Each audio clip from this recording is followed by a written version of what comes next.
What is up, YouTube? In this video, we're gonna try to create our own Telegram app. We'll just generally overall walk through the ecosystem of Telegram web apps. We'll take a look how it works, how we can create one, and how you can get started. So without any further ado, let's get into it. So most of you probably heard about Tone since it's not heavily integrated with Telegram. So if you go to the Tone website, you can go into the mini apps, get started, and here you can go create your own app.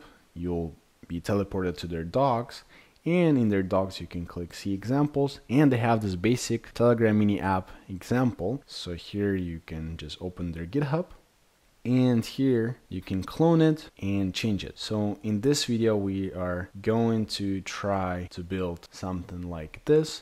So an app that looks like a feed where you can add posts and view your own posts, and it will work inside of Telegram. This app will be without backend, so this is just a basic example of what can be done and how to generally integrate your website into Telegram. So generally, before we even start, for you to understand how Telegram mini app works, so the Telegram mini app is actually a website that simply just uses JavaScript library from Telegram to access Telegram functions. It also has access to window.telegram object that has your Telegram information, and we also have access to CSS variables that are inserted inside of the Telegram.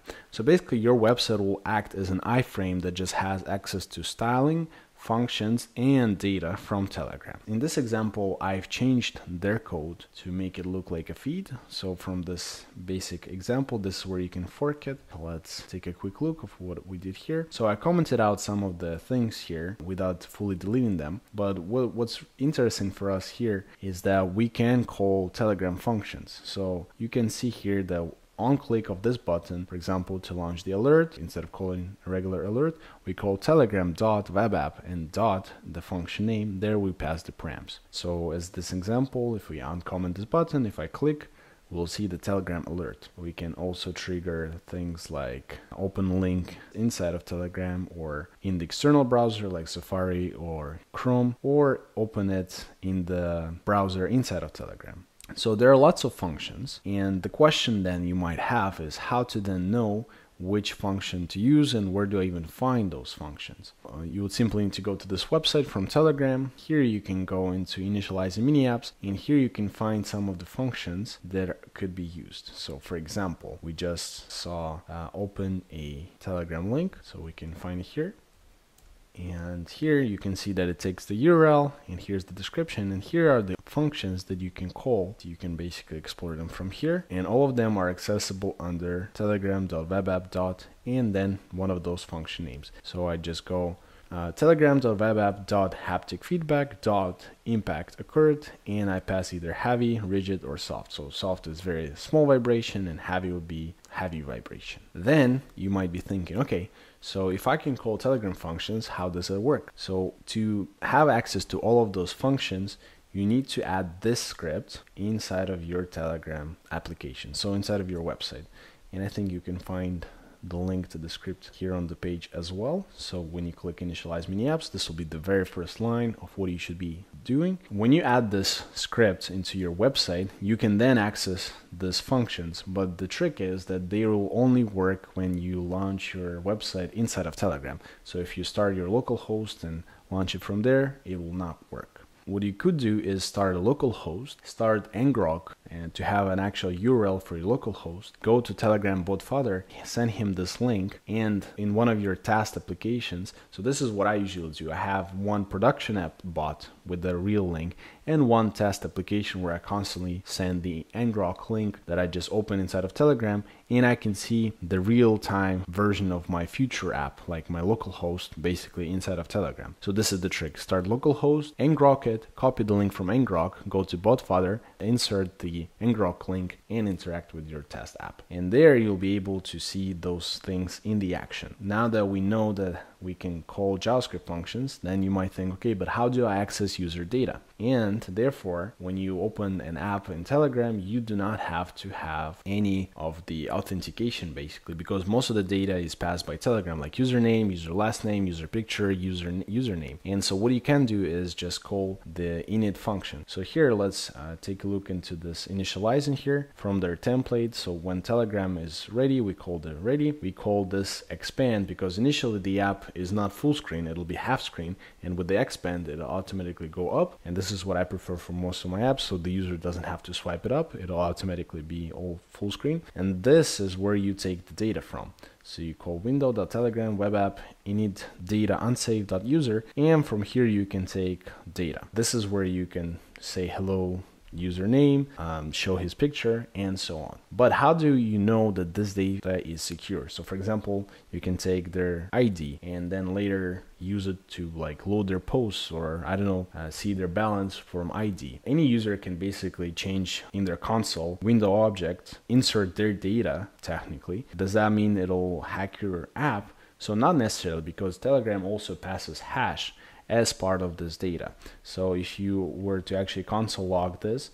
you will see that one of the params is hash. So the hash is actually a representation of this data, but hashed. And so what you should be doing is taking this hash, sending it to your backend alongside with the data, checking the hash. And if this hash is from Telegram, that's how you know the data is secure. So from what I mentioned here, you can read it, of course, here, check their hash. This is the example of checking the hash. And I'll try to show you an example of that in the more complex example in one of my apps that is actually a full stack app with like backend, frontend, and so on. So this is how you take data. For basic front-end application, I think this is more than enough. Oh, and the last thing that I should mention is that, so this is how we take data, this is how we call functions. So the data is coming from window object. The functions can be called with this library inside of Telegram to like show pop-up, show button, and so on. But what about styles? So Telegram also provides you with styling. So if you go here, theme params, this is the list of all of the variables you can use in pure CSS like this by calling variables, and it'll give you like certain colors. So this is an example here, you can take a look.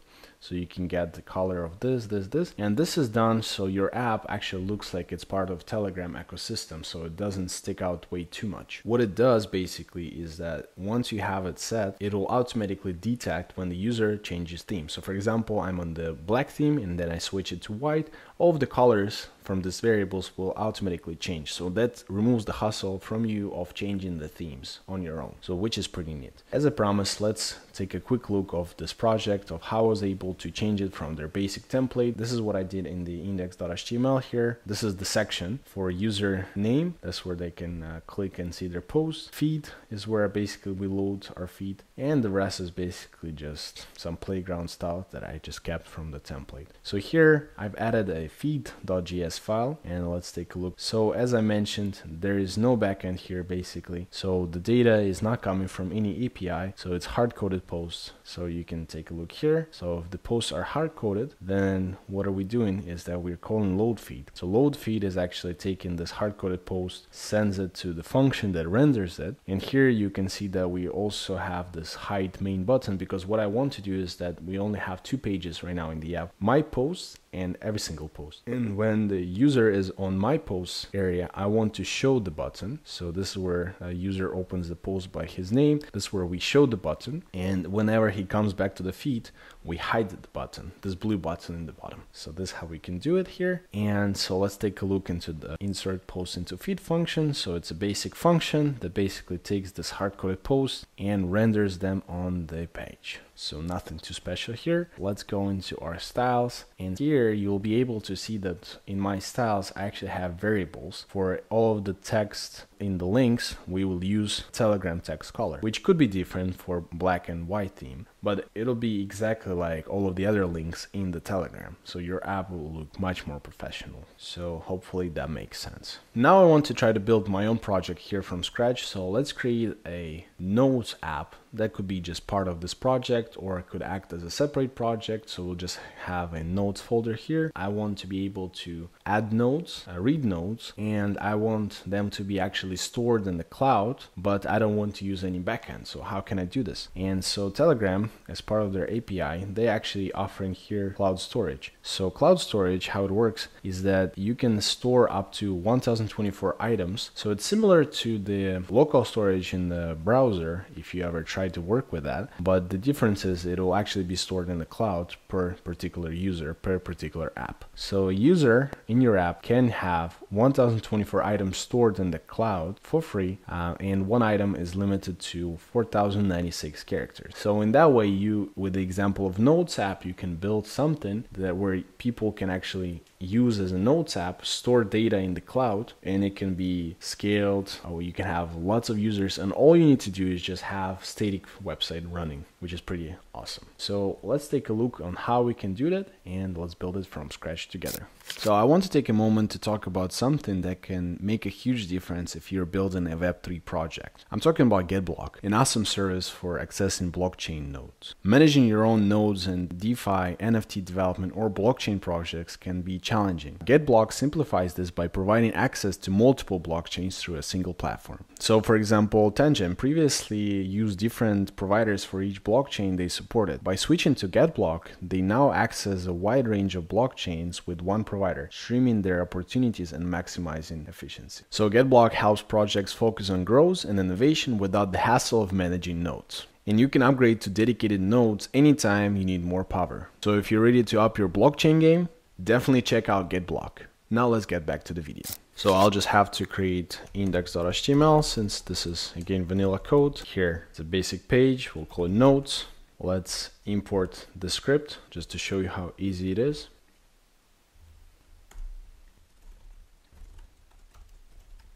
So this will be our HTML here. So basic website, just one block where we're gonna display our nodes. Maybe we add one more block where we can add a node. So maybe on the top. And since I want this folder to act as a separate project almost, so what I want is to just add styling here. So let's create a separate style file. Let's import it here. Let's also add JavaScript. That'll be all of our logic file pretty much. Let's also don't forget to import our nodes. Let's also do it after we have access to Telegram functions. So here. Usually how I start my projects is I just get quickly access to the document elements, especially if I'm not using React, as in this example for simplicity. So we basically only have two areas here. So we'll just get element by ID, user node, and nodes. Get element by ID, nodes. Okay, so now we have that. Let's also create the ability to add nodes. So let's create a function, const add node. So at this point I'm blind coding, but I will eventually start a local host and we can take a look of how it looks like. And I'll do it directly in Telegram. Add node. So what this function is going to take is it's going to take user node value.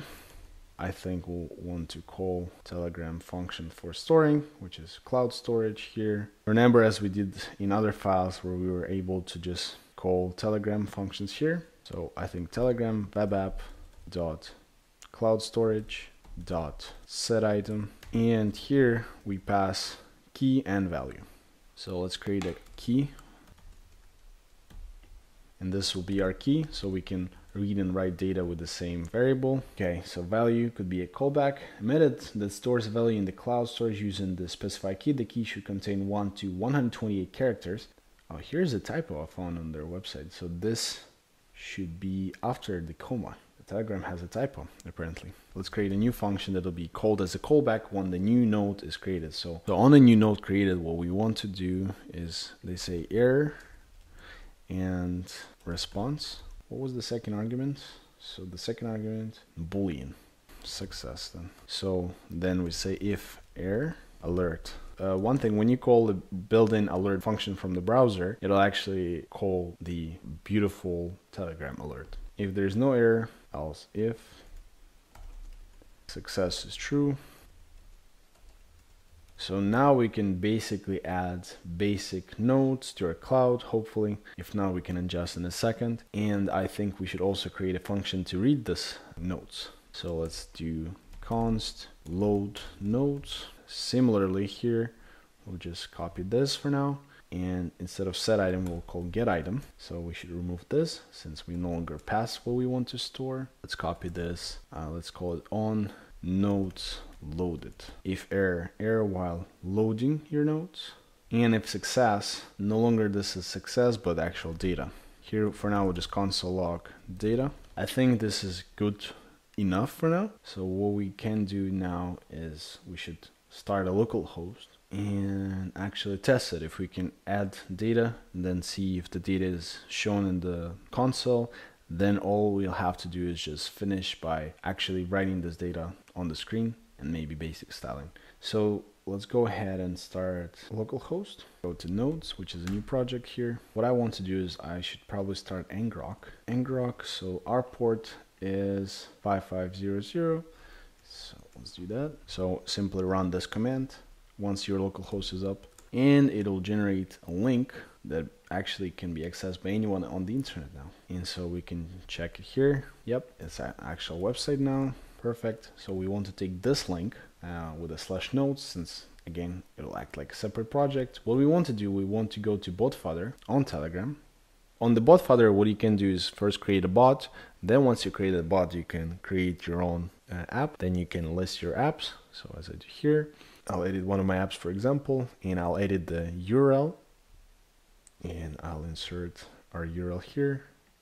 And now I should be able to test my app here. So of course, it'll be maybe more comfortable to test it from the phone, but for simplicity, I'll just be testing it directly here. But keep in mind, now I'm inside of the Telegram website, and now if I edit anything in my code, I will actually see the changes directly here in Telegram, since now it runs in the Telegram ecosystem. Same as if you can open this on your phone. And let me open console.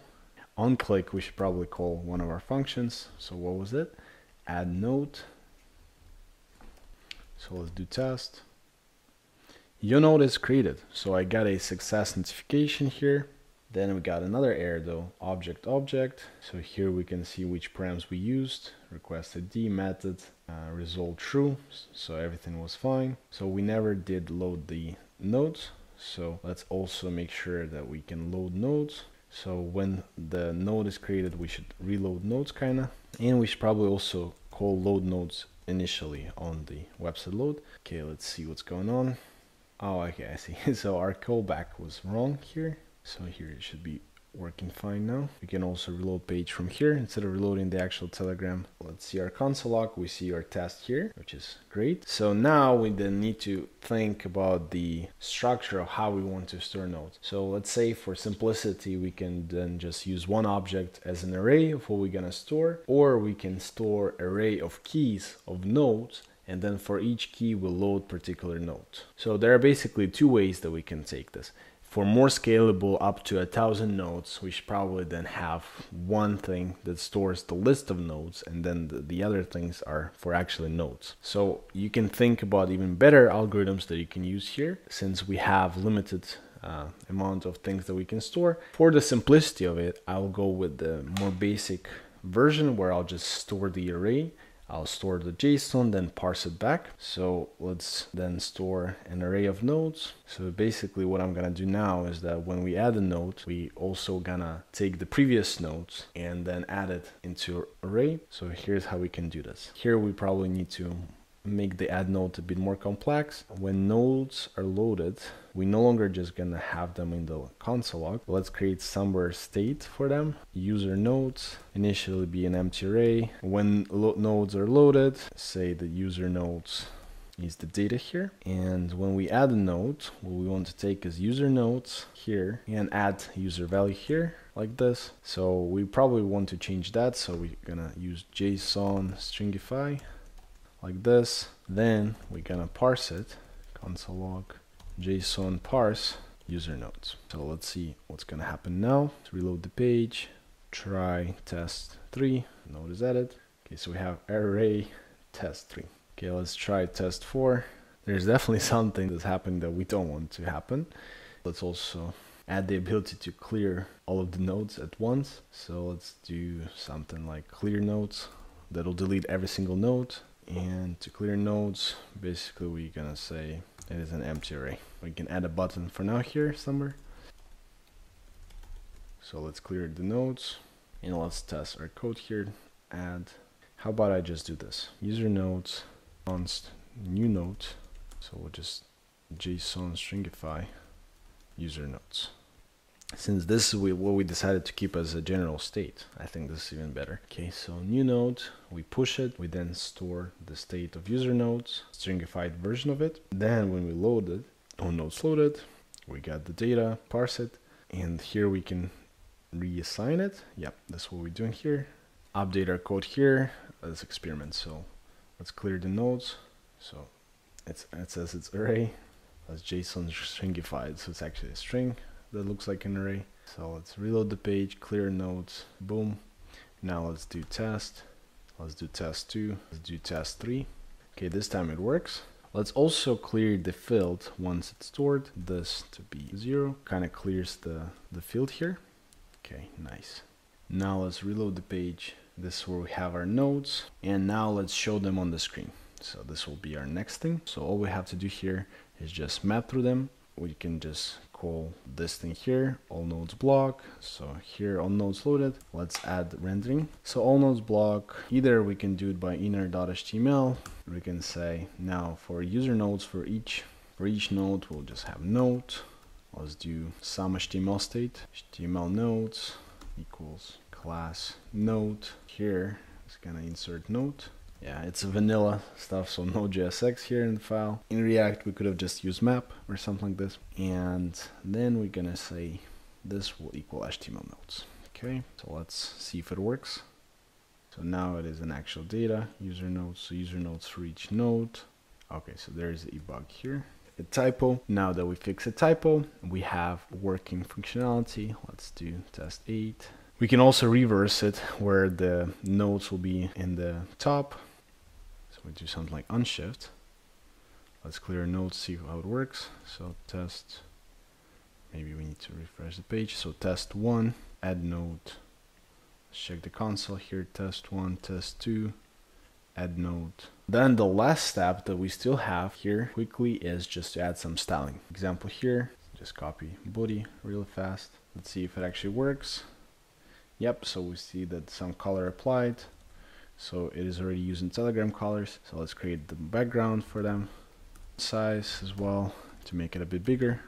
Let's also change that. Maybe we can actually remove clear all nodes for now. Similarly, we can create a function that on click will delete a certain item from our array and store it. Again, using arrays will only allow you to store a limited amount of nodes, maybe like less than 100, where if you were to create a separate array that will keep the IDs of other blocks, that way you can store around 1000 nodes without using backend, purely on Telegram for this user. So let's quickly style this. Let's also change text area to be 100% width.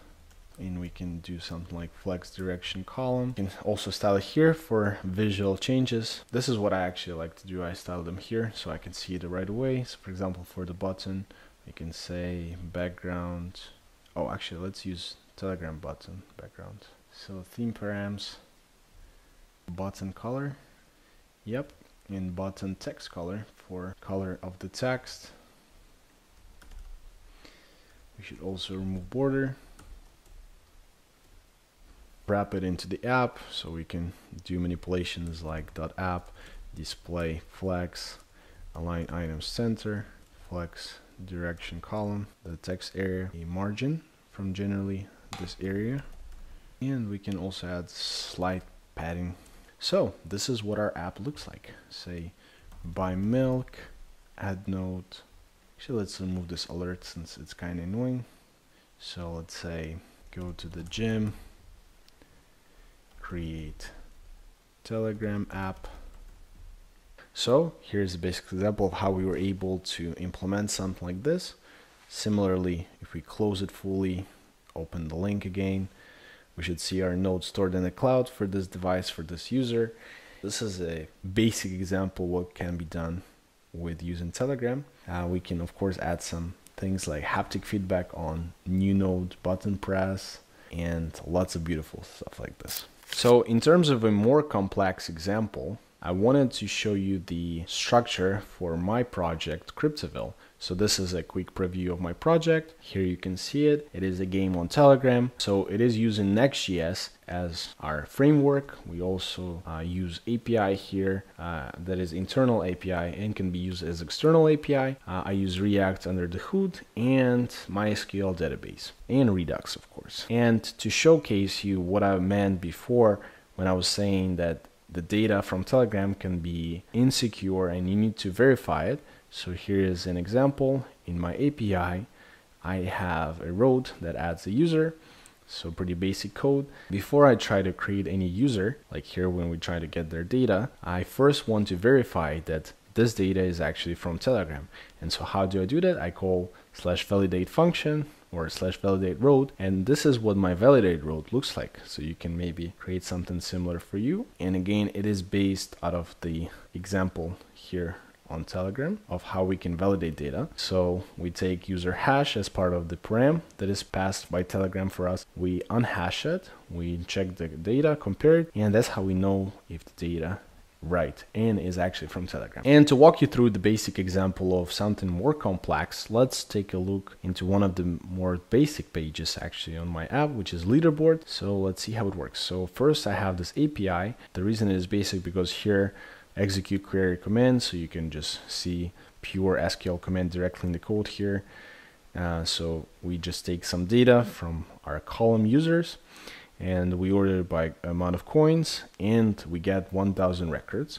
So then we take this data, we use next response and pass it as a response of our API. I also have this here. So I use search params as a way to get this data to be dynamic. Next.js by default will cache it. So, and I don't want that. I want data to be fetched in the real time, a list of leaders without it being cached. So therefore I added it as a trick for workaround. And therefore, let's take a quick look. Then I have this loader pipe in my app. So this loader pipe is called from my layout, and this loader pipe just select which data should be loaded when the app is initially loaded by user. And so here we load either rewards, leaderboard, fetch friends. So I don't load some data like drops. I want the drops to be loaded every single time that the user particularly opens the drops tab. And here with the leaderboard, I don't mind it to be not extremely real time. Whenever he reopens the leaderboard tab, I don't want to fetch new leaderboard. But for the session, if he initially opened the app, we can fetch the leaders, and while he's in the app, he can still see the list of leaders that was loaded in the moment when he opened the app. And so let's take a look into our API client fetch leaders, and here's what it looks like. So in the fetch leaders, we have this function that basically plays with our Redux, just calls the data using basic fetch, then dispatches and stores this data in our Redux. So I should show you Redux as well for our leaderboard. So this is what the leaders slice in my Redux looks like. So basic status of loading, idle or failed, setting data, and some actions here that we can use everywhere else in our app, and the actual leader page. So in our leaderboard here, the code that is actually commented is in the example of what I was mentioning before, where we can load the data on this page particularly, or what we're doing right now, we're just preloading it, and by the time user ends up going to this page, the data is already loaded. Therefore this is commented for now. But here is the example of how we get the data. So for example, here's where we're getting our status and leaderboard from our state.leaderboard Redux. We get first 100 users to show them, and we fetch user data to find his spot in the first 1000. Basically just render the data using React here. So hopefully with this basic example, you can get a sense of apps that are more complex. And if you want to integrate something with the coin system, you can create a clicker app, for example, where you have an image, a user clicks on it, you store the amount of clicks in the last minute, for example, in the cloud storage. Then you send the data every 1 minute to your API. And also on your API, you should have a limit of how many clicks a real user can click per minute. So there is not a bot that just spawns your API with a limited amount of clicks. And therefore you can store it in the Web2 database. And later you can use integrations from Ton, for example, like you can connect user wallet. So if we go back to the Ton, so yeah, you can either use their SDK or you can use their code for wallet. So for example, in your app, you can integrate this connect wallet button where user connects their wallet. So therefore you have their wallet address, and then you can do like a massive airdrop of your Jeton tokens, since now you have their information about how many clicks they did, so their virtual coins. Therefore you can then release your own coin, connect it to the wallet, and that's how you quickly turn your Web2 app into Web3 app. So I want to say thank you for watching this video, and if you liked it, don't forget to give it a like and subscribe to the channel for more cool tutorials and ideas like this.